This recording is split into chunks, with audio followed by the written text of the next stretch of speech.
Ciao amici di YouTube, sono Vincenzo, benvenuti anche questo sabato sul mio canale e nel mio piccolo laboratorio. Per un progettino ho bisogno di alcune cornicette. Io ho già i profili realizzati di un progettino di un po' di tempo fa. Oggi vi voglio far vedere come da una semplice bacchetta piallata riusciamo a realizzare questi profili ad L per cornici senza dover fresare prezioso legno massello.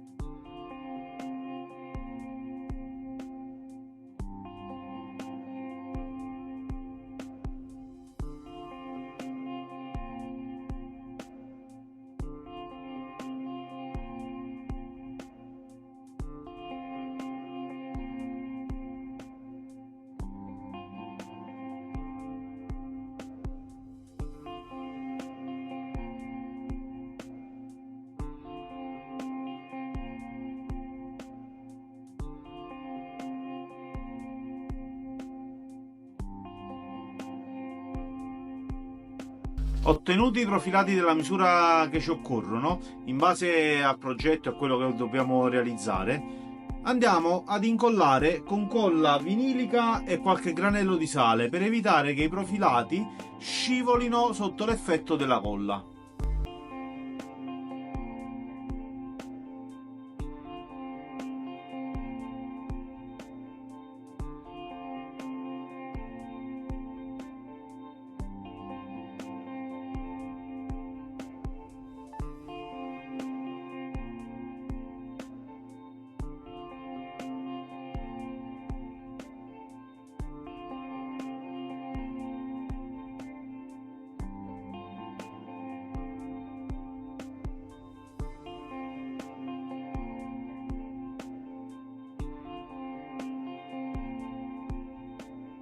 Una volta ammorsettato tutto, lasciamo ad asciugare e come vedete otterremo un perfetto profilo per cornici. Questo è solo un esempio di come realizzare queste semplici cornicette. Tenete presente che realizzando questo lavoro andremo ad ottenere stecche di cornici lunghe dai 2,5 m ai 3 metri in base al materiale che riuscite a trovare nei vostri bilico già piallati. Ora possiamo procedere in modo molto rapido alla realizzazione delle cornicette.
E rieccoci amici, cornicette finite. Se vi è piaciuta questa realizzazione molto più economica rispetto a realizzare queste cornici da legno pieno, fatemelo sapere. Ricordatevi sempre il giveaway della troncatrice a 1000 iscritti. Se non siete iscritti iscrivetevi al canale per rimanere aggiornati sui prossimi contenuti. Queste cornicette le rivediamo nel prossimo video. Ci vediamo sabato prossimo, ciao!